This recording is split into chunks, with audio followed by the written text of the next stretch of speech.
দুনিয়া তৃপ্ত করে না, দুনিয়ায় তৃপ্তি মিলে না বন্ধু। এটা তৃপ্তের জায়গা নয়, এটা তৃপ্ত হওয়ার জায়গা নয় বন্ধু। আল্লাহ তাআলা কোরআনে ওয়াদা দিছে, বান্দা জান্নাতে আইসো, তোমার আমি তৃপ্ত করে দেব, সুখে ভরে দেব। মা তাশতাহি আনফুসুকুম, যা দিল চাইবে বান্দা আমি সব দেব। তোমার চাওয়া শেষ হইলে ওয়ালাদাইনা মাজিদ, আমার কাছে আরো অগণিত আছে কোটি কোটি নিয়ামত, যেগুলো তুমি নামও জানো না, চিনো না বান্দা। তুমি চাও নাই, আমি আল্লাহ নিজের থেকে আরো কোটি কোটি দেব। তুমি আইসো বান্দা, তুমি জান্নাতে আসো, তুমি সবর করো, অপেক্ষা করো। আল্লাহ আমাকেও বুঝার তৌফিক দান করেন, সবাইকে বুঝার তৌফিক দান করেন। আপনাদের এই মাহফিল আমি শুরু থেকেই বললাম কষ্টের আয়োজন। কষ্ট করে ভাবেন, নিজের ফিকির করেন, নিজের ভালো নিজের কল্যাণ ভাবতে শিখেন। আমি যে আয়াতগুলো পড়ছি এবার তর্জমা শুনেন, তাইলে আমার কথা শেষ। আয়াতগুলো মূল বক্তব্য হইল আল্লাহ তাআলা বলছেন এই পৃথিবী একদিন শেষ হবে, হাসরের মাঠ কায়েম হবে, মানুষগুলোর দুইটা অবস্থা হবে, কিছু আমার প্রিয় বান্দা হবে, কিছু নাফরমান বান্দা হবে। আল্লাহ তাআলা এই কথাটা খুব গুরুত্ব দিয়া কোরআনে বুঝাইছে, বান্দা এই রং রসের এই সৌন্দর্যময় পৃথিবী তোমার কাছে যত লোভনীয়ই মনে হোক, আকর্ষণীয় মনে হোক, তবে এটা নিশ্চিত যে তুমিও থাকবা না, দুনিয়াও থাকবে না। এই কথাটা মনে রাখো বান্দা। এটা যদি মনে রাখতে পারো তো জিন্দেগি সুন্দর হবে, জীবন সুন্দর হবে। এই জন্য কোরআনুল কারীমে আল্লাহ তাআলা খুব এই কথাটা বুঝাইতে চাইছে, বান্দা এই এত সুন্দর পৃথিবী দেখে তুমি যতই বিমোহিত হও, মুগ্ধ হও, তো মনে রাখো এটা থাকবে না, আমি একদিন ভেঙে ফেলব। ইযাস সামাউন ফাতারাত, আসমান ভেঙে চুরচুর হবে। বা ইদাল কাওয়াকিবুন তাসারাত, তারকারাজি খসে খসে পড়বে, পাহাড়গুলো উঠতে থাকবে তুলার মতো। ওয়া তাকুনুল জিবালু কাল ইহনিল মানফুশ ওয়া বুসাতিল জিবালু বাসসা, পাহাড়গুলো তুলার মতো উঠতে থাকবে, সাগর নদীর পানিগুলো টকবক করে উতরাইতে থাকবে। মা তার কোলের বাচ্চাকে ছুঁড়ে ফেলে দিবে, গর্ভবতী নারীর বাচ্চা নিজে নিজে বের হয়ে যাবে, সব মানুষ পাগলের মতো মাতালের মতো হয়ে যাবে। ইসরাফিল ফুঁ দিবে, জমিনের মধ্যে ভূমিকম্প শুরু হবে, বিকট শব্দে আওয়াজ হবে। আল কারিআতু মাল কারিআ। আল্লাহ তাআলা এই কথাগুলো বহুভাবে বহু আয়াতে বুঝাইতে চাইছেন, বুঝাইয়া বলছেন, বান্দা একদিন তুমিও শেষ হবা, আমার এই সৃষ্টি জগৎ শেষ হবে, হাসরের মাঠ কায়েম হবে। তো এখানেও আল্লাহ তাআলা বলছেন, কাল্লা ইদা দুক্কাতিল আরদু দাক্কান দাক্কা, সাবধান বান্দা, মনে রেখো এই জমিন একদিন চূর্ণ বিচূর্ণ হয়ে যাবে। কি হবে বলেন না? ওইখানে একটা কথা আছে, লম্বা কথা, অতুহিব্বুনাল মালা হুব্বান জাম্মা। আল্লাহ তাআলা বলেন, বান্দা দুনিয়ার মাল আর সম্পদের ভালোবাসাটাকেই তোমরা খুব গভীরভাবে দিলের মধ্যে বসায় লাইলা। তবে মনে রাখো, দুনিয়াকে তুমি যত ভালোবাসো, যত মজবুত করো, যত বিল্ডিং, যত ফাইলিং, যত মজবুতই হোক না কেন, এটাই মনে রাখো আমি আল্লাহ এই জমিন, এই সৃষ্টি একদিন ভেঙ্গে চুরে তছনছ করব, চূর্ণ বিচূর্ণ হয়ে যাবে। কাল্লা ইদা দুক্কাতিল আরদু দাক্কান দাক্কা। এরপরে হাসরের মাঠ কায়েম হবে।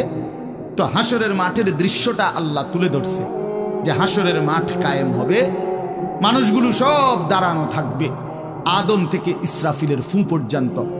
এই দাঁড়ানো অবস্থায় আল্লাহ তাআলা বলতেছেন, ওয়াজা রাব্বুক, আল্লাহ তাআলা মহান আল্লাহ পাক, তিনি তার শান অনুপাতে হাসরের ময়দানে উপস্থিত হবেন। ওয়াল মালাকু সাফফান সাফফা, কোটি কোটি ফেরেশতা সারিবদ্ধভাবে লাইন ধরে দাঁড়াবে, চারদিকে কোটি কোটি ফেরেশতা, মহান আল্লাহ পাক উপস্থিত, আর মানুষগুলো সব দাঁড়ানো। এই কল্পনা করে হাসরের মাঠ। এবার কি হবে? আল্লাহ বলেন, ওয়াজিআ ইয়াউমাইদিন বিজাহান্নাম। এই অবস্থায় ফেরেশতারা জাহান্নামকে ৭০,০০০ আগুনের শেকল দিয়ে টেনে হাসরের ময়দানে উপস্থিত হবে। মানুষগুলো সচক্ষে জাহান্নামকে দেখবে। জাহান্নাম একটা বিকট তারা আগুনের গর্জন, তীব্র আগুনের যখন একটা গর্জন উঠবে, আল্লাহর কসম নবী বলছে, পুরা হাসরবাসী তখন চিৎকার দিয়া বলবে, ইয়া রব্বি নাফসি নাফসি, আয় মাওলা আমাকে বাঁচান, আমাকে বাঁচান। এই প্রথম হাসরবাসী কথা বলল, তাফসিরে আছে, হাদিস। মানে প্রথম চুপচাপ দাঁড়ায় থাকবে, কিন্তু জাহান্নামকে যখন দেখবে, জাহান্নামের চিৎকার যখন শুনবে, তখন পুরা হাসরের ময়দানে চিৎকার উঠবে, ইয়া রব্বি নাফসি নাফসি, আল্লাহ আমাকে বাঁচা। নবী সাল্লাল্লাহু আলাইহি ওয়াসাল্লাম বলেন, আল্লাহ তাআলা ফেরেশতারা যেন দেখায় দিবে ইব্রাহিম আলাইহিস সালামকে, ওই যে আপনার ছেলে ইসমাঈল, তার ব্যাপারে কিছু বলবেন। ইব্রাহিম আলাইহিস সালাম বলবেন, ইয়া রব্বি নাফসি নাফসি, এই মাওলা আমাকে বাঁচান, আমাকে। ওর বিষয়টাও দেখুন। ইয়াকুব আলাইহিস সালাম, ওনার ছেলে ইউসুফ আলাইহিস সালাম, এটা সেই ছেলে 40টা বছর দুনিয়াতে, যার জন্য উনি কাঁদছিলেন। ফেরেশতারা বলবো, ওই যে ইউসুফকে দেখা যায়, তার ব্যাপারে কিছু বলবেন। ইয়াকুব আলাইহিস সালাম বলবেন, ইয়া রব্বি নাফসি নাফসি, এই মাওলা আমারে বাঁচান, আমার। ওটাও বুঝো। ওয়াজিআ ইয়াউমাইদিন বিজাহান্নাম, জাহান্নামকে হাসরের ময়দানে আনা হবে বন্ধু। বিষয়টারে তুমি আমি খামখেয়ালি মনে করো না বাপ। হাদিসের মধ্যে আছে, হযরত ইরবাজ ইবনে সারিয়া, রাসূলুল্লাহ সাল্লাল্লাহু আলাইহি ওয়াসাল্লামের একজন সাহাবী, ইরবাজ ওনার নাম। উনি বর্ণনা করছেন যে একদিন রাসূলুল্লাহ সাল্লাল্লাহু আলাইহি সাল্লাম আমাদের মাঝে ওয়াজ করলেন। ওয়াজানা রাসূলুল্লাহ সাল্লাল্লাহু আলাইহি ওয়াসাল্লাম। দুই একজন স্বেচ্ছাসেবক ভাই কাজ করে খেদমত করো, যে বলো যে বসতে। তো আল্লাহ রাসূল সাল্লাল্লাহু আলাইহি সাল্লাম তিনি বলেন যে আমাদেরকে ওয়াজ করলেন। এই ওয়াজ, এই শব্দটা কোরআনের শব্দ, রাসূলুল্লাহ সাল্লাল্লাহু আলাইহি সাল্লামের জন্য ব্যবহৃত শব্দ। ওয়াজ ওয়াজ এটাই সুন্দর। প্রোগ্রাম, এই আজকেও একজন আমারে একটু আগে, হুজুর এখন কোথায় প্রোগ্রাম? না, কোথাও না। হয়তো আপনি এখন কোথাও কোরআনে ওয়াজ যাবেন না? আমি হ্যাঁ যাবো, ওয়াজে তো আছে আব্দুল্লাহপুর দেবিদ্যার। মানে আমার তো এখন এটা ওয়াজ মাহফিল, এটা প্রোগ্রাম। প্রোগ্রাম কি? তা প্রোগ্রাম আর ওয়াজ সমার্থবোধক শব্দ নয়। ওয়াজের ইংরেজি না প্রোগ্রাম, ওয়াজ ওয়াজ এটাই। তার মানে প্রোগ্রাম তো যে কোনো অনুষ্ঠানকে বলে, খানা দানা, যে কোনো আড্ডা, এটাও তো একটা প্রোগ্রাম। কিন্তু রাসূলুল্লাহ সাল্লাল্লাহু আলাইহি সাল্লামের সাহাবীরা ব্যবহার করছেন যে নবীজি আমাদের মাঝে ওয়াজ করলেন। আপনার কাছে এটা পুরান পুরান মনে হইল, এটা হাদিসের শব্দ। ইয়াইজুকুম লাআল্লাকুম তাযাক্কারুন, এই যে কোরআন শরীফ আছে, আল্লাহ বলেন আমি ওয়াজ করতেছি তোমাদেরকে, যেন তোমরা আমি আল্লাহর ওয়াজ থেকে উপদেশ গ্রহণ করতে পারো। ইয়াইজুকুম, যে কোনো আলেমকে জিজ্ঞাসা করে, ইন্নাল্লাহা ইয়া'মুরু বিল আদলি ওয়াল ইহসান ওয়া ইতাই যিল কুরবা ওয়া ইয়ানহা আনিল ফাহশাই ওয়াল মুনকারি ওয়াল বাগি ইয়াইজুকুম লাআল্লাকুম তাযাক্কারুন। এজন্য ওয়াজ, এই শব্দটা কোরআনের শব্দ, এটা রাসূলুল্লাহ সাল্লাল্লাহু আলাইহি সাল্লামের শব্দ। তাহলে এর চাইতে দামি হয়ে গেল প্রোগ্রাম? কথা বলেন না।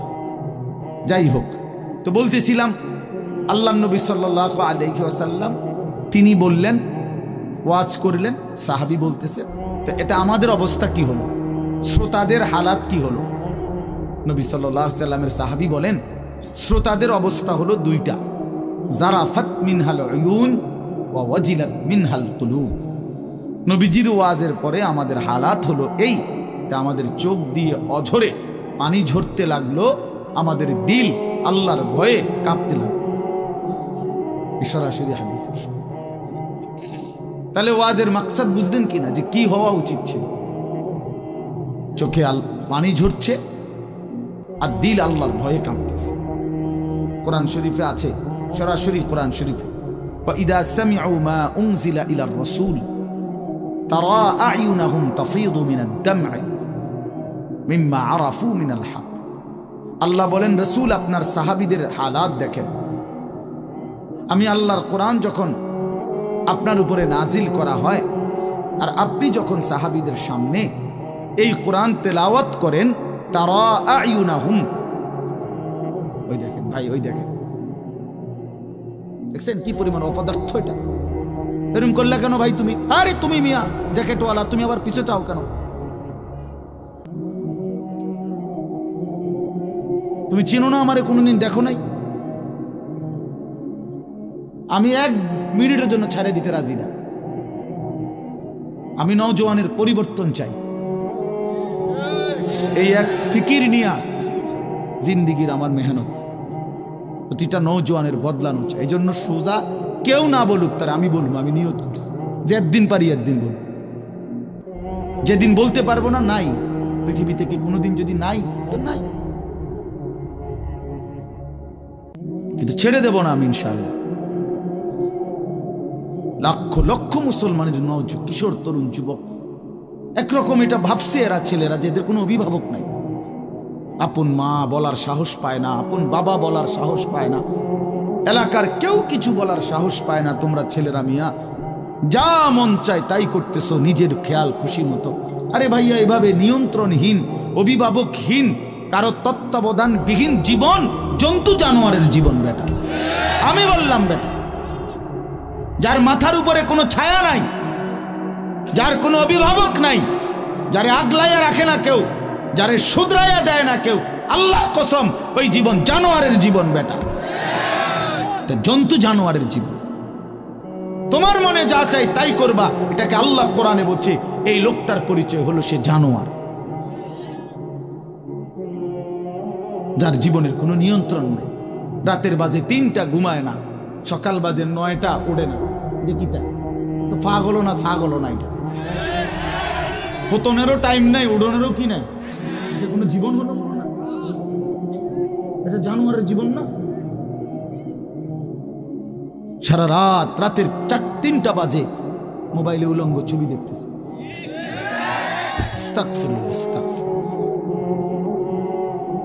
স্বাভাবিকভাবে জি বলো ভাই, রসিকতা করো না, তামাশা করো না, বিকট আওয়াজে যেই বলারও দরকার নেই, স্বাভাবিক শুনতে থাকো ভাইয়া।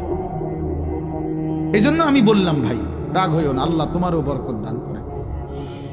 কিন্তু আমার বলার উদ্দেশ্য হলো আমাদের পরিবর্তন দরকার, সংশোধন দরকার, আমাদের জিন্দিগি সাজানো দরকার। আমি এই কথাটাই বলতেছিলাম যে মাহফিলের মাকসাদ বিবেক জাগানো, দিল জাগানো, দিল জাগানো, অনুভূতি সৃষ্টি করা। যাহা আমি কি করছি, আমি কি করছি, আসলে আমার কি করা উচিত ছিল।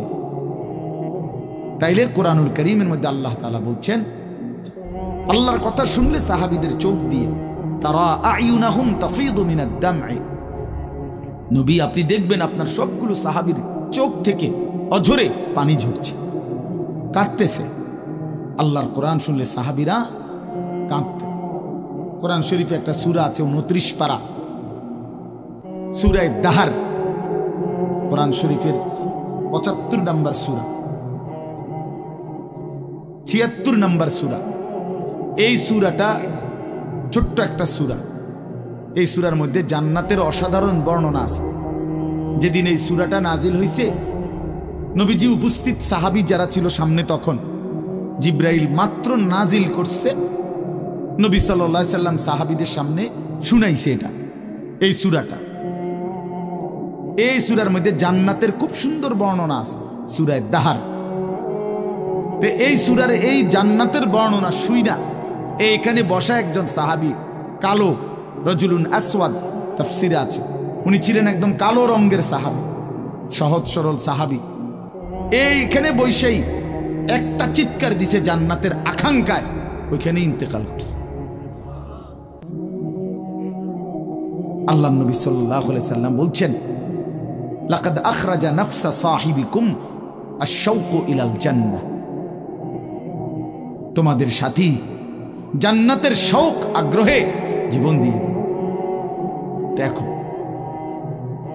जान दिए दिलो जान, निकल जाए दम तेरे कदमों के नीचे, यही दिल की हसरत यही दिल की आरज़ू है। আল্লাহর প্রিয় বান্দারা এটা বলে যে হে বড় মাওলা, আপনার কদমের নিচে জীবন দিয়ে দিলাম, এটাই ছিল দিলের তামান্না, এটাই ছিল দিলের আফসোস, আহাজার।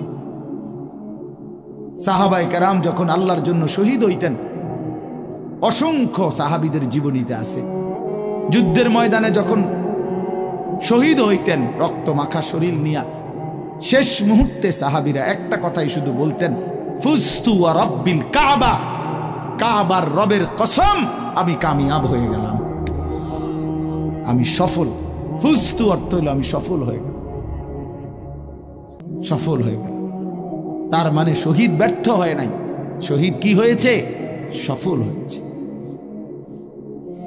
শহীদ জীবন পেয়েছে, নতুন করে জীবন পেয়েছে। এই জন্য আমার ভাই, আল্লাহর জন্য আল্লাহর কথা শুনলে দিলের হালাত এমনই হওয়ার কথা। হাদিসের মধ্যে আছে, হযরত আব্দুল্লাহ ইবনে মাসউদ রাদিয়াল্লাহু তাআলা আনহু তিনি বলছেন যে একদিন নবীজি আমাকে বলছেন কোরআন শরীফ তেলাওয়াত করে শুনাইতে, নবীজিকে শুনাইতে। হযরত আব্দুল্লাহ ইবনে মাসউদ রাদিয়াল্লাহু তাআলা আনহু বলেন, আমি সূরা নিসা, এই সূরার প্রথম 40টি আয়াত একটানা নবীজিকে মাথা নোয়ায়া আদবের সাথে নবীজিকে শুনাইতেছিলাম।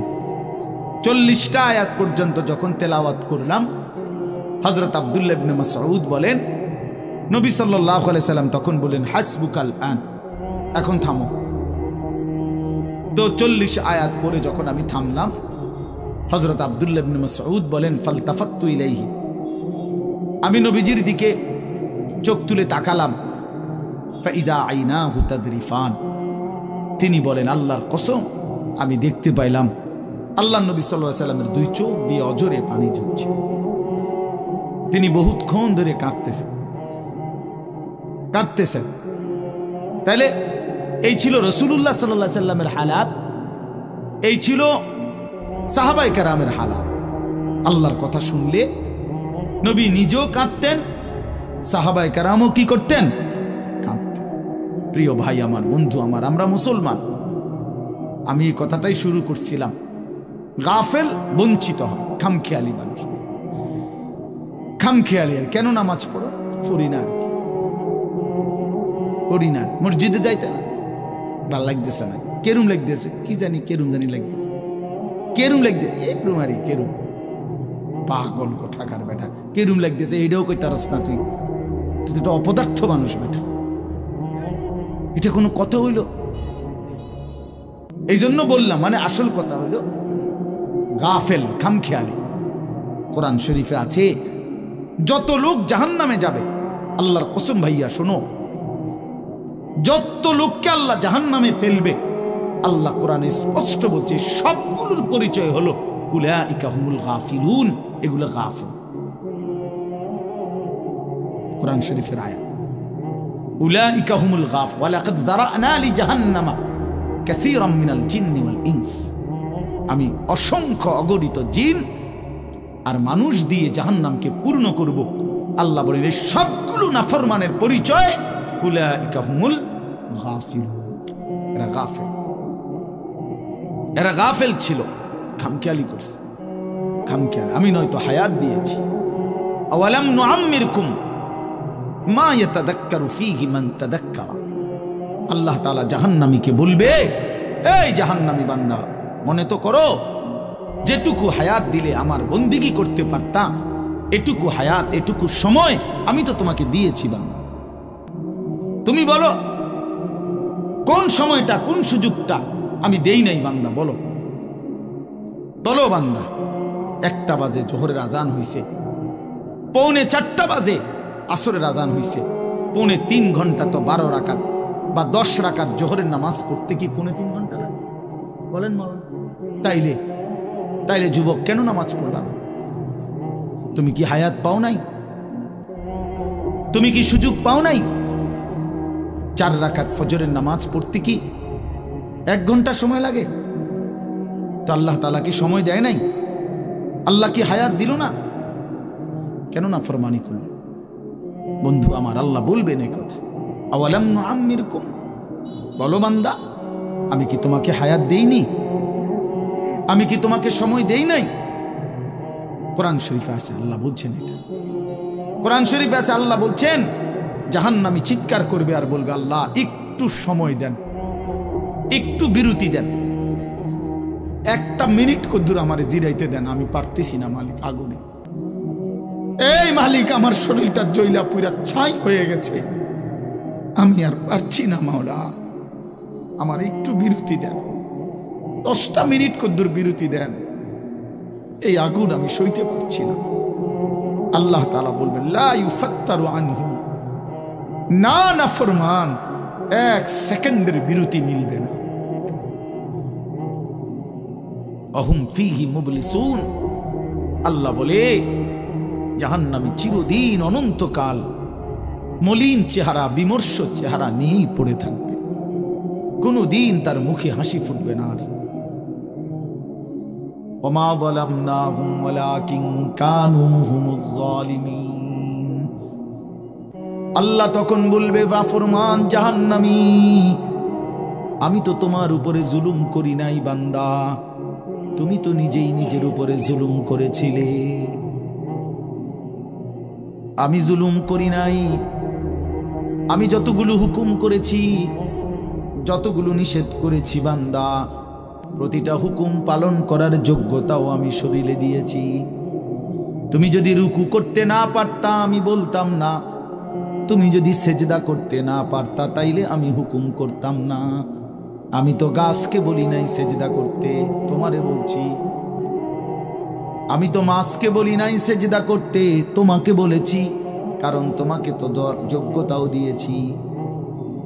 ইন্না হাদাইনাহুস সাবিলা, আল্লাহ বলেন আমি তো বুঝাইবার জন্য আমার পক্ষ থেকে প্রতিনিধিও পাঠিয়েছি, আমি তো বুঝবার জন্য আসমানি কিতাবও দিয়েছি, নবীও দিলাম, রাসূলও দিলাম, উলামায়ে কেরামকেও দিলাম, কিতাবও দিলাম, শরীরেও মানার যোগ্যতা দিলাম, তাইলে কেন পারলা না বান্দা? নামাজ পড়ার যোগ্যতাও আছে, বুঝাইয়া বলার লোকও আছে, বুঝবার মতো কিতাবও আছে, কেন পড়লেন না বলেন? আপনারা যে কেউ যদি সিদ্ধান্ত নেন 2 রাকাত নামাজ পড়বেন, তাহলে আপনাদের শরীরে পড়ার যোগ্যতা আছে কিনা? আপনারা যদি সিদ্ধান্ত নেন কিভাবে পড়বো, তো এই কথা বুঝাইয়া বলার জন্য কোনো আলেম আছে কিনা? যদি বলেন কোরআন থেকে কইলেন, তো এটা দেখানোর মতো কিতাব আছে কিনা? তো কি সমস্যার কারণে পারলেন না? বন্ধু বলেন, প্রিয় ভাই বলো, আমার নওজোয়ান সন্তানরা বলো, ভাইয়া কি কারণে পারলা না? আজকের সারাদিনে 5 ওয়াক্ত নামাজ কেন পড়তে পারলা না দোস্ত? কেন পড়তে পারলা না? হ্যাঁ, এই পৃথিবীতে কত বন্ধুর কত আবদার রক্ষা করলেন, পরম বন্ধু মহান আল্লাহ পাকের কোনো আবদার রক্ষা করলেন না। সামান্যটুকু উপকার যে করছে তারে কতবার থ্যাংক ইউ দিলেন। 24 ঘন্টা যিনি লালন পালন করছে তারে একবারও সেজদা দিলেন না। এই নাফরমান, তুই এত বড় গাদ্দার কেমনে হইলি বেটা? বেনামাজির চাইতে বড় গাদ্দার আর কে হইতে পারে? বেনামাজির চাইতে বেয়াদব, অসভ্য আর কি? বেনামাজি অসভ্য, অসভ্য বেনামাজি শয়তান, যার কপালে সেজদা নাই ওই শয়তান, শয়তান, শয়তান, ওইটা শয়তান। আমি বললাম, আল্লাহর কোরআন বলছে, ইবলিস তুই সেজদা দিলি না, আজকের থেকে তুই শয়তান।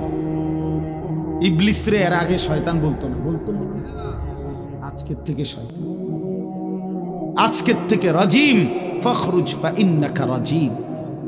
আল্লাহ বলছে বের হবে ঈমান, কেন সেজদা দিলি না? ফাইন্নাকা রাজিম, আজকের থেকে ইবলিস তুই অভিশপ্ত। এজন্য বেনামাজি অভিশপ্ত, বেনামাজি শয়তান। ওয়া ইন্না আলাইকা লানাতা ইলা ইয়াউমিদ্দিন। আল্লাহ বলছে ইবলিস তুই আমারে সেজদা দিলি না, তো মনে রাখিস আজকের থেকে নিয়ে ইসরাফিলের ফু পর্যন্ত, কিয়ামত পর্যন্ত তোর উপরে আমি আল্লাহর লানত। এটাই তো তরজমা নাকি? কিয়ামত পর্যন্ত তুই নাম বেঈমানের উপরে আমি আল্লাহর লানত। এই জন্য বেনামাজি মনে রাখো, এই যুবক তোমরা যারা নামাজ পড়ো না, তোর উপরে আল্লাহর লানত, আল্লাহর লানত, তোর খোদার গজব তোর উপরে, মনে রাখিস। বলে না আমি ভাত খাই, ভাত, হ্যাঁ ভাত জন্তু জানোয়ারও খায়। আমি তো ঘুম যাই, ঘুম কুত্তাও যায়, কুকুরও খায়, কুকুরও পেশাব পায়খানা করে, কুকুরেরও যৌন চাহিদা পূরণ হয়, এই জন্য কুকুরেরও বাচ্চা কাচ্চা হয়। এটা কোনো অবাক কিছু না। আপনি ভাত কতটি খান আর ঘুম যান আর পেশাব পায়খানা করেন আর লজ্জাস্থানের চাহিদা পূরণ করেন, এরই নাম যদি জীবন হতো, তাই জানোয়ারের সাথে তফাৎ কি বলেন না কেন? জন্তু জানোয়ারের সাথে আমাদের জিন্দেগির তফাৎ কোথায় ভাইয়া? কি ব্যস্ততায় পড়ে গেলেন এই বাবারা, বন্ধুরা আমার, কি ব্যস্ততায় মালিকরে সেজদা দিতে পারলেন না? মা সালাকাকুম ফি সাকার ক্বালু লাম নাকু মিনাল মুসাল্লিন। আল্লাহর ফেরেশতা জাহান্নামীকে বলবে, হে জাহান্নামী বেঈমান, কে তোকে জাহান্নামে কেন নিয়ে আসলো? কেন আসলি জাহান্নামে? বন্ধু আমার শুনো বন্ধু, আল্লাহর কোরআনে আল্লাহ বলেন জাহান্নামী বলবে ক্বালু লাম নাকু মিনাল মুসাল্লিন, ফেরেশতা ভাইয়া কারণ আমি নামাজি ছিলাম না, এজন্য জাহান্নামী হলাম। ওয়াইলুন ইয়াওমাইদিল লিল মুকাদ্দিবিন ওয়া ইযা ক্বিলা লাহুম ইরকাউ লা ইয়ারকাউন। বলে সমস্ত মিথ্যাবাদী নাফরমান পাপী, সেদিন মনে রেখো হাসরের ময়দানে তোমাদের জন্য জাহান্নাম। যদি বলেন কেন, আল্লাহ বলেন ওয়া ইযা ক্বিলা লাহুম ইরকাউ লা ইয়ারকাউন, বারবার তাকে বলা হয়েছে নামাজের জন্য, রুকু করতে, সেজদা করতে, নাফরমান আমি আল্লাহকে সেজদা করে নাই, নামাজ পড়ে নাই, রুকু করে নাই, এজন্যে। এই সরাসরি কোরআনের আয়াত। আল্লাহ বলেন কাল্লা ইদা বালাগাতিত তারাকি ওয়া কিলা মান রাক ওয়া যান্না আন্নাহুল ফিরাক ওয়ালতাফাতিস সাকু বিস-সাক ইলা রাব্বিকা ইয়াওমাইদিনিল মাসাক ফালা সাদ্দাকা ওয়ালা সাল্লা। আল্লাহ বলেন, আল্লাহর নবীর জবানে নবীজিও বুঝাইছেন এই তাফসিরে। নবীজি বলছেন উম্মত, কোন নাফরমান পাপীর জান কবজের সময় মালাকুল মউত আজরাইল তার রুহুটা তার কলিজা থেকে একটা টান দিয়ে ছিঁড়ে ফেলবে। ছিঁড়লেই রুহুটা এসে কণ্ঠনালীর কাছে আটকায় যাবে, এই গলার কণ্ঠনালীতে। কাল্লা ইদা বালাগাতিত তারাকি, কণ্ঠনালীতে যখন নাফরমানের রুহু আটকায় যাবে, তো আজরাইল ধৈরা টাইনা ছিঁড়া টুকরা টুকরা করে এরপরে এই রুহুটাকে ছিঁড়া ভিড়া বাইর করে। তো কোরআনে আল্লাহ বলছে কেন এমন এমন নির্মম মৃত্যু হলো, কেন তার কলজা ছিঁড়া ফেললো, আজরাইল তার রুহুটা ছিন্ন ভিন্ন করে দিল, এমন করলো কেন? আল্লাহ বলেন কারণ দুইটা, ফালা সাদ্দাকা ওয়ালা সাল্লা, এই নাফরমান আমি আল্লাহরে বিশ্বাস করে নাই এবং নামাজ আদায় করে। কি আদায় করে নাই? ভাত খাও, হ্যাঁ ভাতে তো দুগা খাও নাকি তা? হ্যাঁ মোবাইল টিপো আর মানুষের বেডি দেখো, দেখো ভাইয়া দেখো। কুলু ওয়া তামাত্তাউ কালিলান ইন্নাকুম মুজরিমুন। আল্লাহ বলে নাফরমান অল্প সময়ের দুনিয়া খাও, ভোগ করো, শুধু মনে রেখো তুমি নাফরমান। এখন ভাত খাও, পরে ফিডাও। কবরের প্রথম ঘন্টায় আমি বুঝাই দেব আমি মালিক কেমন। কাল্লা সাউফা তা'লামুন আলহাকুমুত তাকাসুর হাত্তা যুরতুমুল মাকাবির কাল্লা সাউফা তা'লামুন। আল্লাহ বলে দুনিয়ায় ডুবে থাকতে থাকতে আমি আল্লাহকে আখিরাতকে ভুলতে ভুলতে দুনিয়া বাড়ানোর নেশা প্রতিযোগিতা বেঈমান তোরে গাফেল বানায় দিল। এরই মধ্যে একদিন তুই কবরে পৌঁছে গেলা, এই কবরে আসলেই তুমি বুঝতে পারবা আমার নাফরমানির শাস্তি কি। আল্লাহ রাসূল সাল্লাল্লাহু আলাইহি ওয়াসাল্লাম বলছেন কবর নাফরমানকে একটা চাপ দিবে, একটি চাপে ডান পাশের মাটি বাম দিকে, বাম দিকের মাটি ডান পাশে, এভাবে আইসা আটকায় যাবে। হাত্তা তাখতালিফা আদলাউহু। নবীজি বলেন ডান পাশের হাড্ডি পাঁজর ভাঙ্গা বাম পাশের গুলো ডান পাশে, এইভাবে আঙ্গুল যেভাবে ঢোকে এইভাবে হাড্ডি একটার ভিতরে ঢুকে যাবে। কি মনে করছো দোস্ত, আমার বন্ধু আমার, এটা নিশ্চিত আল্লাহর কথা মিথ্যা হয় না। ১৫০০ বছরে এ কোরআনের প্রতি অক্ষর নিয়া আপনজন দুশ্মন, ইমানদার নাফরমান বেঈমান, হিন্দু বৌদ্ধ ইহুদি খ্রিস্টান নাস্তিক মুরতাদ বুদ্ধিজীবী গবেষক পণ্ডিত দার্শনিক বিজ্ঞানী সবাই কাফের বেঈমানরাও যুগে যুগে এই কোরআনের প্রতিটা অক্ষর নিয়ে পরীক্ষা করছে, পর্যালোচনা করছে, বিশ্লেষণ করছে, কিন্তু একটি নোক্তা অক্ষর ভুল, মিথ্যা, অসত্য, অযৌক্তিক, অবাস্তব, অপ্রাসঙ্গিক আজকের এই মিনিটে প্রমাণ করতে পারে না। যদি সন্দিহান হইতো তত প্রমাণ হয়ে যাইতো যে এই সমস্ত তথ্য উপাত্তের আলোকে প্রমাণিত হলো কোরআনের এই আয়াতটি ভুল। সেটা কোনটা? এমন হইছে? কথা বলে না কেন? বলো জেনারেল শিক্ষিত ছেলেরা, তোমরা বলো ভাইয়া, পদার্থবিজ্ঞান জীববিজ্ঞানের কোন তথ্যের আলোকে কোরআনের কোন তথ্য ভুল? রসায়ন বিজ্ঞান উদ্ভিদ বিজ্ঞান সহ যাবতীয় বিজ্ঞানের কোন সূত্র মতে কোরআনের কোন শব্দ ভুল হয়েছে, কোন তথ্য ভুল হয়েছে? হয়েছে বাবা। তো তাইলে কবর ভুল হবে কেন? আখেরাত ভুল হবে কেন? জান্নাত ভুল হবে কেন? হাসরের মাঠ ভুল হবে কেন? ইসরাফিলের ফু মিথ্যা হবে কেন? এই পৃথিবী যে ধ্বংস হবে এই কথা মিথ্যা হবে কেন? মিথ্যা হবে কেন? যদি মিথ্যা হতোই তো আল্লাহ তাআলার দুনিয়াবি কথাগুলো তো ভুল হইতো, সেগুলো তো ভুল হয় না। নবী সাল্লাল্লাহু আলাইহি সাল্লামের 1450 বছরে আমাদের নবী সাল্লাল্লাহু আলাইহি সাল্লামকে নিয়ে শুধু মুসলমানরাই গবেষণা করে নাকি? কাফের বেঈমান আমাদের চাইতে বেশি করে, আমাদের চাইতে বেশি গবেষণা করে নবীজিকে নিয়ে, কিন্তু আপনজন দুশ্মন সবার গবেষণায় মুহাম্মদ আরবি সাল্লাল্লাহু আলাইহি সাল্লাম তিনিই সর্বশ্রেষ্ঠ। বন্ধু পরীক্ষা করলেও তিনি শ্রেষ্ঠ, দুশ্মন পরীক্ষা করলেও তিনি শ্রেষ্ঠ। বাহ! হ্যাঁ, তিনি সবার পরীক্ষায়। রাসূলুল্লাহ সাল্লাল্লাহু আলাইহি সাল্লামের প্রতিটা আচরণ, উচ্চারণ, চলাফেরা, কথাবার্তা, কাপড়, লেবাস, পোশাক, হাঁটা চলা, খানা, খাদ্য, পেশাব, পায়খানা, আহার, নিদ্রা, 24 ঘন্টার প্রতিটা নড়াচড়া পৃথিবীর সর্বোচ্চ শ্রেষ্ঠ মডেল, সবচেয়ে সুন্দর, সবচেয়ে সুন্দর। তিনি হাসলেও সুন্দর, তিনি কাঁদলেও সুন্দর, তিনি হাঁটলেও সুন্দর, তিনি বসলেও সুন্দর। এজন্য প্রিয় ভাই আমার, বন্ধু আমার, বেনামাজি হইও না বাপ।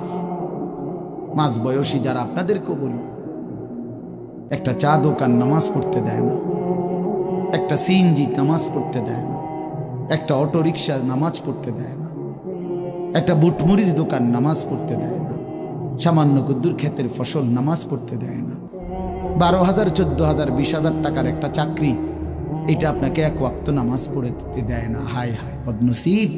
কয় টাকার বিনিময়ে আল্লাহকে ভুলে গেলেন? 20,000 টাকার বিনিময়ে। একটা দোকানে কয় হাজার টাকা বেতন হলো, এই 30,000, 40,000 টাকার বেচা কিনার বিনিময়ে আল্লাহকে ছেড়ে দিলেন। যুবক ভাই, তোমরা এই 12, 14, 20,000 টাকার একটা মোবাইলের কাছে আল্লাহকে ছেড়ে দিলা। মাত্র 20,000 টাকায় তুমি ইমানদার বিক্রি হয়ে গেলা। ছি ছি ছি ছি! মোমেন তো এত কম দামে বেচা হয় না, এত অল্প দামে তো বেচা হইবার কথা না ভাই। মাত্র একটা 15-20,000 টাকা দামের মোবাইলের কাছে তো বিক্রি হয়ে গেল।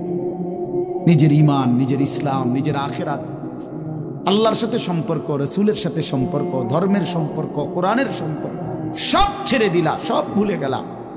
তুমি চেনো না আল্লাহ কি, রাসূল কি, আখিরাত কি। তুমি চিনছো শুধু মোবাইল, নারী, ছবি, নর্তকী, জিনা, ব্যভিচার, অসভ্য দৃশ্য, বন্ধুদের আড্ডা।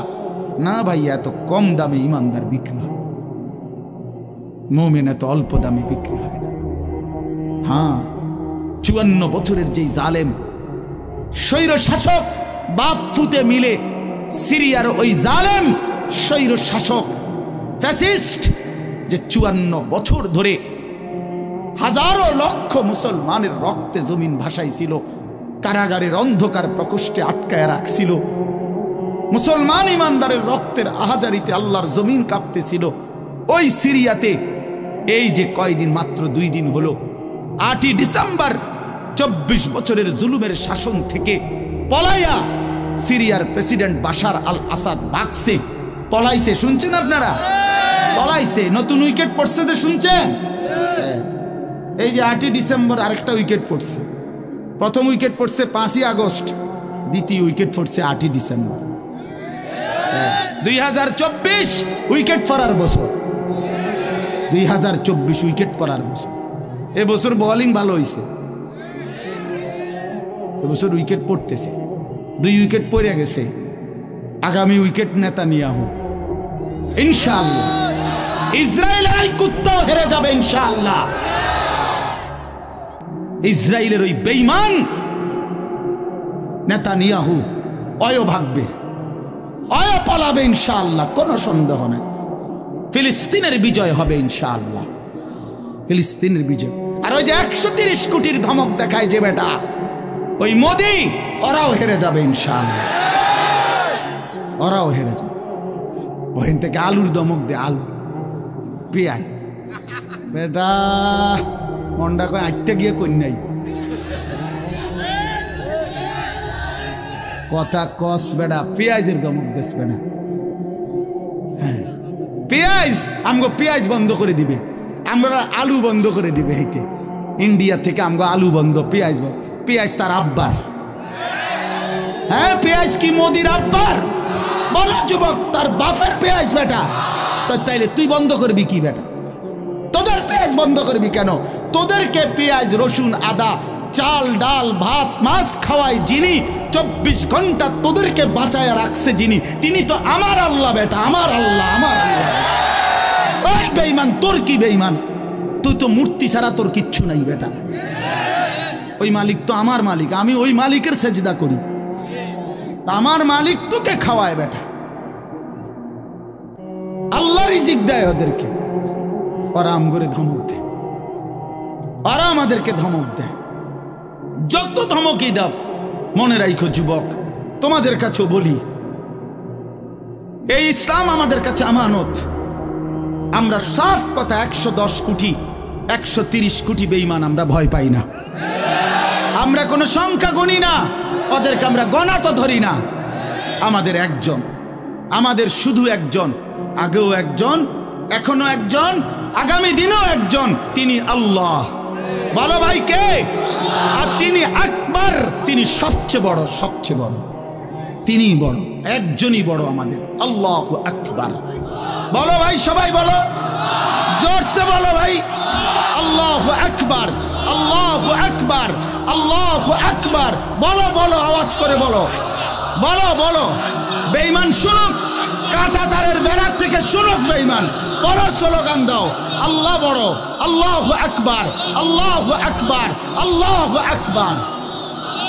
আল্লাহই বড়, আল্লাহই বড়, আল্লাহই বড়। 110 কোটিকে আমরা হিসাব করি না। ইনশাআল্লাহ এই বাংলাদেশের ইমানদার মুসলমান আমরা কলিজার খুন দিয়ে হলো মাতৃভূমির প্রতি ইঞ্চি জমিন আমরা হেফাজত করবো ইনশাআল্লাহ, ইনশাআল্লাহ। সোজা কথা, কোনো সন্দেহ নাই এতে, কোনো সন্দেহ না। আমার মতো 2, 4, 10, 50 হাজারের রক্তে জমিন হয়তো ভাসবে, কিন্তু এদেশেও ইনশাআল্লাহ কালেমার পতাকা উঠবে ইনশাআল্লাহ। হ্যাঁ, এদেশে হিন্দু থাকবে, কোনো অসুবিধা নাই। আমরা কোনো সময় আমরা তাদের উপরে জুলুম করি নাই, কিন্তু জবাই যুবক মনে রাখো, এ কথার উপরে প্রতিবাদ করতেই হবে যে ইসকনের গুন্ডারা, সন্ত্রাসীরা এই দেশে থাকতে পারবে না। ইসকন সন্ত্রাসী, ইসকন গুন্ডা, গুন্ডা, হিন্দু গুন্ডা, হিন্দু সন্ত্রাসী। অতএব ইসকনের অন্তর্ভুক্ত কোন হিন্দু সন্ত্রাসী গুন্ডা এদেশে থাকতে পারবে না। এদেশে সাধারণ হিন্দুরা থাকুক, কোনো আপত্তি নেই। আমরা কোনোদিন তাদের উপরে কোনো জুলুম করি নাই, কেউ করে নাই, কেউ করে নাই, কেউ করে নাই। 5ই আগস্টের পরে ওদের মন্দির আমাদের মুসলমানের সন্তানরা পাহারা দিছে, আর বিনিময়ে তার প্রতিদানে বেঈমান আমাদের মুসলমান শহীদ অ্যাডভোকেট সাইফুল ইসলাম আলিফকে জবাই করে দিয়েছে।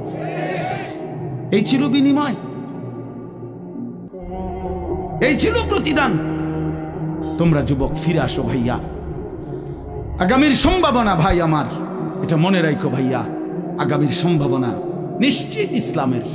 সারা বাংলাদেশ হিসাব ধরো না, সারা পৃথিবী মিলাইয়া ধরো। বাংলাদেশ সারা পৃথিবী সহ ভাবো, সারা পৃথিবীতে ইনশাআল্লাহ মজলুমের বিজয়, সারা পৃথিবীতে ইমানদারের বিজয় হচ্ছে এবং হবে ইনশাআল্লাহ, হবে। আগামীর সময়টা মাহাদি এবং দাজ্জালের লড়াই হবে ইনশাআল্লাহ। ঈমান এবং কুফরের জিহাদ হবে ইনশাআল্লাহ। সেই জিহাদে, সেই যুদ্ধে ইসলামের জন্য জান বাজি রাখতে নওজোয়ান রেডি থাকতে হবে ইনশাআল্লাহ। আল্লাহ তাআলা প্রতিটা যুবককে কবুল করে নেন। মোবাইলের ওই আড্ডা, নারীর আড্ডা, জুয়ার আড্ডা বন্ধু, সুখ আসবে না। আমি অনুরোধ করলাম, কতজন নারী দরকার তোমার? সারা দিন রাত নাচ গান ছবি, এই উলঙ্গ দৃশ্য বন্ধু সুখ দেয় না। মদের আড্ডা, জুয়ার আড্ডায় সুখ হয় না, সুখ হয় না ভাই আমার। কোনো হারামখোর সুখে নাই। একটা সুদখোর, ঘুষখোর, বাটপার এই ওজনে কম দেয়, ধোকাবাজি করে, প্রতারণা করে, হারাম রোজগার করে, একটা হারামখোর সুখে নাই। আমি চ্যালেঞ্জ করলাম, একটা সুদখোর, কিস্তিখোর, হারামখোর সুখে নাই। একটা নেশাখোর জুয়ারি সুখে নাই, সুখে নাই। বেপর্দা নারী একটাও সুখে নাই, একটাও না, একটাও। রূপ যৌবনের ফেরিওয়ালা, রাস্তায় ফেরি করে যারা, নিজের যৌবনের, নিজের রূপের এই অসৎ নারী কোনোদিনও সুখ পায় না। সুখ, সুখ, সুখ, শান্তি, তৃপ্তি, দিলের স্বস্তি, অন্তরের প্রশান্তি আল্লাহর কসম আল্লাহকে মানার মধ্যে, সেজদার মধ্যে। হাদিসে আছে আল্লাহ তাআলা বলছে, বান্দা তুমি যদি আমার বন্দেগীর জন্য সময় দাও, আমি ওয়াদা দিলাম, মালাতু সাদরাকা গিনান, আমি তোমার অন্তর ধনী বানিয়ে দেব, দিল খুশ করে দেব। হ্যাঁ হ্যাঁ, প্রয়োজনে থাইকো কুড়ে ঘরে, চাটাইয়ের মধ্যে থাইকো, তারপরও আমি আল্লাহ দিল খুশ করে দেব। এই জন্য গুনার মধ্যে তৃপ্তি নাই, আল্লাহর নাফরমানির মধ্যে তৃপ্তি নাই। সবাই ছেলেরা, ভাইয়া, অনেক ছেলে মাশাআল্লাহ, অনেক নওজোয়ান। প্রিয় ভাই, তুমি ফিরে আসো, তুমি নামাজ পড়ো, তুমি নামাজ পড়ো, তুমি আল্লাহকে রাজি করো। মোবাইলের আড্ডা, জুয়ার আড্ডা, নারীর আড্ডা ছেড়ে দাও। যে চাহিদা আল্লাহ দিছেন, আমি প্রতিদিন বলি ভাই, এই বলতে বলতে ক্লান্ত হয়ে গেছে। যে চাহিদা আল্লাহ দিছেন, সে চাহিদা পূরণের ব্যবস্থাও আল্লাহ রাখছেন। তৃষ্ণা যিনি দিছেন, পানি তিনিই দিছেন। যিনি ক্ষুধা, খাবারের চাহিদা দিয়েছেন, তিনি হালাল খাবারের ব্যবস্থাও রাখছেন। ঠিক লজ্জাস্থানের যে চাহিদা, এটা আল্লাহ তাআলাই দিয়েছেন, সেটা পূরণের জন্য হালাল স্ত্রী আল্লাহই ব্যবস্থা রাখছেন। তুমি ওয়েট করো, অপেক্ষা করো, কুত্তার মতো হইও না। সারাদিন বেডি, নারী, ছবি, না, এটা জানোয়ারের স্বভাব। মাথালুহু কামাথালিল কালব ইন তাহমিল আলাইহি ইয়ালহাস আও তাতরুকহু ইয়ালহাস। আল্লাহ বলছেন নাফরমান কুত্তার মতো। সরাসরি কোরআন শরীফের আয়াত। রাগ করার সিস্টেম, রাগ করে যাবেন, কার লগে রাগ করবেন? হ্যাঁ, হুজুর এত বড় কথা না, হুজুর এত বড় কথা কইছে না, আল্লাহ বলছে, সহ্য হয়নি আমনে, কার লগে রাগ করবেন আপনি? আল্লাহ বলছে ফামাসালুহু কামাসালিল কালব, নাফরমান কুত্তার মতো। কালব অর্থ কি? কুকুর। ইন তাহমিল আলাইহি ইয়ালহাস আও তাতরুকহু ইয়ালহাস, মানে কি? আল্লাহ বলছে তার উপরে যদি বোঝা চাপায় দেয়, তাইলেও সে জিহ্বা বাইর করে দেয়, আর যদি বোঝা সরায় দেয়, তারপরও জিহ্বা বাইর করে দেয়। লুভিয়ে থাকে, জিহ্বা বাইর করে থাকে। তার মানে তার তামাম দুনিয়া দিল, সে আরো দুনিয়া চায়, আবার না দিল এই আফসোসে করে। তো তৃপ্তি হলো কই? তৃপ্তি হলো কই? দুনিয়া তৃপ্ত করে না, দুনিয়ায় তৃপ্তি মিলে না বন্ধু। এটা তৃপ্তের জায়গা নয়, এটা তৃপ্ত হওয়ার জায়গা নয় বন্ধু। আল্লাহ তাআলা কোরআনে ওয়াদা দিছে, বান্দা জান্নাতে আইসো, তোমার আমি তৃপ্ত করে দেব, সুখে ভরে দেব। মা তাশতাহি আনফুসুকুম, যা দিল চাইবে বান্দা আমি সব দেব। তোমার চাওয়া শেষ হইলে ওয়ালাদাইনা মাজিদ, আমার কাছে আরো অগণিত আছে কোটি কোটি নিয়ামত, যেগুলো তুমি নামও জানো না, চিনো না বান্দা, তুমি চাও নাই, আমি আল্লাহ নিজের থেকে আরো কোটি কোটি দেব। তুমি আইসো বান্দা, তুমি জান্নাতে আসো, তুমি সবর করো, অপেক্ষা করো। আল্লাহ আমাকেও বুঝার তৌফিক দান করে, সবাইকে বুঝার তৌফিক দান করে। আপনাদের এই মাহফিল, আমি শুরু থেকেই বললাম, কষ্টের আয়োজন। কষ্ট করে ভাবেন, নিজের ফিকির করেন, নিজের ভালো নিজের কল্যাণ ভাবতে শিখেন। আমি যে আয়াতগুলো পড়ছি এবার তর্জমা শুনেন, তাইলে আমার কথা শেষ। আয়াতগুলো মূল বক্তব্য হইল আল্লাহ তাআলা বলছেন এই পৃথিবী একদিন শেষ হবে, হাসরের মাঠ কায়েম হবে, মানুষগুলোর দুইটা অবস্থা হবে, কিছু আমার প্রিয় বান্দা হবে, কিছু নাফরমান বান্দা হবে। আল্লাহ তাআলা এই কথাটা খুব গুরুত্ব দিয়া কোরআনে বুঝাইছে, বান্দা এই রং রসের এই সৌন্দর্যময় পৃথিবী তোমার কাছে যত লোভনীয়ই মনে হোক, আকর্ষণীয় মনে হোক, তবে এটা নিশ্চিত যে তুমিও থাকবা না, দুনিয়াও থাকবে না। এই কথাটা মনে রাখো বান্দা, এটা যদি মনে রাখতে পারো তো জিন্দেগি সুন্দর হবে, জীবন সুন্দর হবে। এই জন্য কোরআনুল কারীমে আল্লাহ তাআলা খুব এই কথাটা বুঝাইতে চাইছে, বান্দা এই এত সুন্দর পৃথিবী দেখে তুমি যতই বিমোহিত হও, মুগ্ধ হও, তো মনে রাখো এটা থাকবে না, আমি একদিন ভেঙে ফেলব। ইযাস সামাউন ফাতারাত, আসমান ভেঙে চুরচুর হবে। বা ইদাল কাওয়াকিবুন তাসারাত, তারকারাজি খসে খসে পড়বে, পাহাড়গুলো উঠতে থাকবে তুলার মতো। ওয়া তাকুনুল জিবালু কাল ইহনিল মানফুশ ওয়া বুসাতিল জিবালু বাসসা, পাহাড়গুলো তুলার মতো উঠতে থাকবে, সাগর নদীর পানিগুলো টকবক করে উতরাইতে থাকবে। মা তার কোলের বাচ্চাকে ছুঁড়ে ফেলে দিবে, গর্ভবতী নারীর বাচ্চা নিজে নিজে বের হয়ে যাবে, সব মানুষ পাগলের মতো মাতালের মতো হয়ে যাবে। ইসরাফিল ফু দিবে, জমিনের মধ্যে ভূমিকম্প শুরু হবে, বিকট শব্দে আওয়াজ হবে। আল কারিআতু মাল কারিআ। আল্লাহ তাআলা এই কথাগুলো বহুভাবে বহু আয়াতে বুঝাইতে চাইছেন, বুঝাইয়া বলছেন, বান্দা একদিন তুমিও শেষ হবা, আমার এই সৃষ্টি জগৎ শেষ হবে, হাসরের মাঠ কায়েম হবে।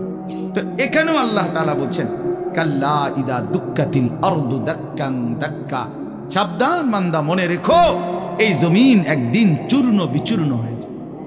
কি হবে বলেন না? ওইখানে একটা কথা আছে, লম্বা কথা, অতুহিব্বুনাল মালা হুব্বান জাম্মা।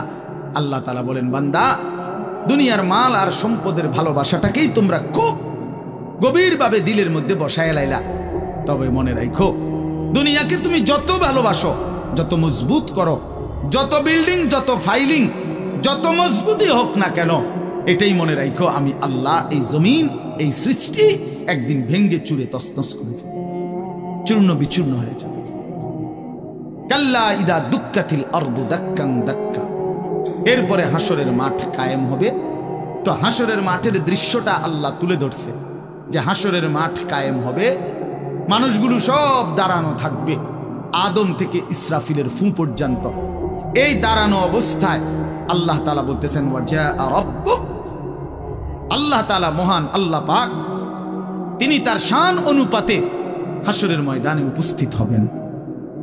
ওয়াল মালাকু সাফফান সাফফা, কোটি কোটি ফেরেশতা সারিবদ্ধভাবে লাইন ধরে দাঁড়াবে, চারদিকে কোটি কোটি ফেরেশতা, মহান আল্লাহ পাক উপস্থিত, আর মানুষগুলো সব দাঁড়ানো। এই কল্পনা করে হাসরের মাঠ। এবার কি হবে? আল্লাহ বলেন, ওয়াজিআ ইয়াউমাইদিন বিজাহান্নাম। এই অবস্থায় ফেরেশতারা জাহান্নামকে ৭০,০০০ আগুনের শেকল দিয়ে টেনে হাসরের ময়দানে উপস্থিত করবে। মানুষগুলো সচক্ষে জাহান্নামকে দেখবে। জাহান্নাম একটা বিকট তার আগুনের গর্জন, তীব্র আগুনের যখন একটা গর্জন উঠবে, আল্লাহর কসম নবী বলছে, পুরা হাসরবাসী তখন চিৎকার দিয়া বলবে, ইয়া রব্বি নাফসি নাফসি, আয় মাওলা আমাকে বাঁচান, আমাকে বাঁচান। এই প্রথম হাসরবাসী কথা বলবে, তাফসিরে আছে, হাদিস।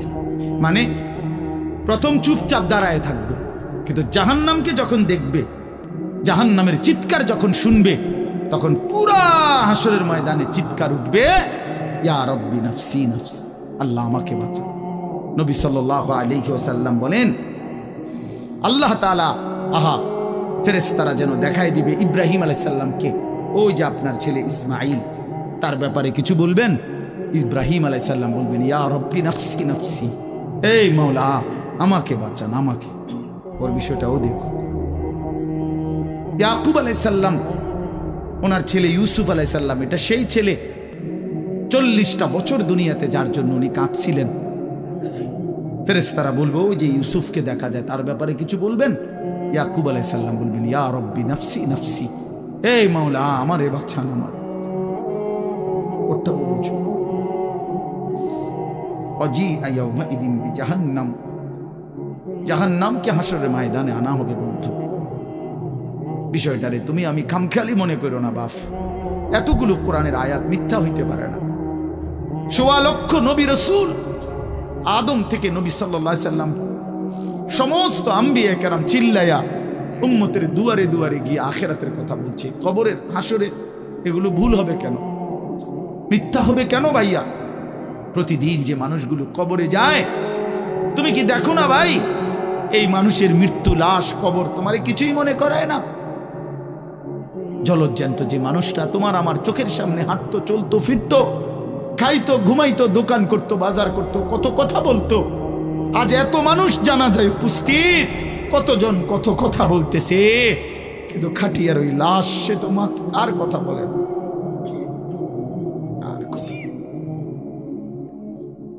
আর কথা বলে না। আমি তো আমার বাবার লাশ দেখছি, আমার বাপ সারা জীবন দেখতাম, আব্বারে দেখছি আমি বুঝাওয়ার পরে সারাক্ষণ বলতো আমার সময় নাই, সময় নাই। আমার মসজিদ, আমার স্কুল, যে বাবারে দেখতাম ফজরের পর থেকে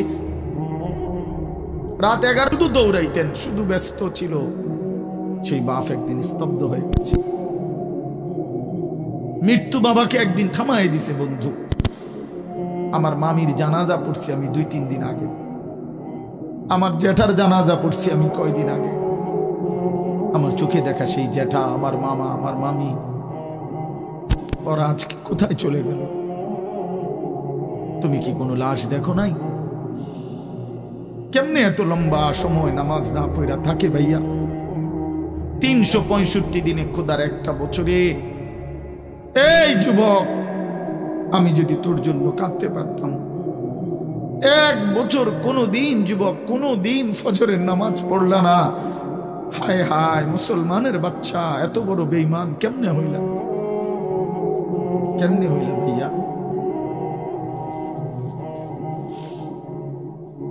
এ কেমন জিন্দেগি ভাই? কোনোদিন নামাজ পড়বা না?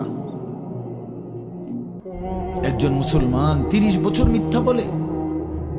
হোসেন ভাই, একজন মুসলমান 30 বছর সুদ খায়।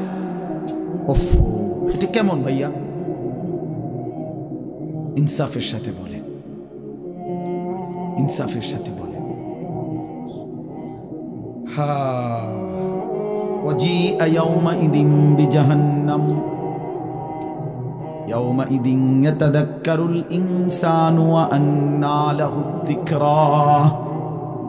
রব্বুল আলামিন বলেন, নাফরমান জাহান্নামের দিকে তাকিয়ে তার পুরা জিন্দেগীর সব কথা মনে পড়বে। ওয়া আন্না লাহু যিকরা, কিন্তু আল্লাহ বলেন বান্দা মনে পড়ে বলো না কি লাভ হবে? বুঝে তো আসবে বান্দা, মনে তো পড়বে সব, কিন্তু লাভ কি হবে বলো? কি লাভ হবে? ইয়াকুলু ইয়া লাইতানি কদ্দামতু লিহায়াতি, নাফরমান তখন বলবে হায় আফসোস, ইয়া লাইতানি, হায় আমার আফসোস, মন্দ কপাল, আমি যদি দুনিয়ার হায়াতে থাকতে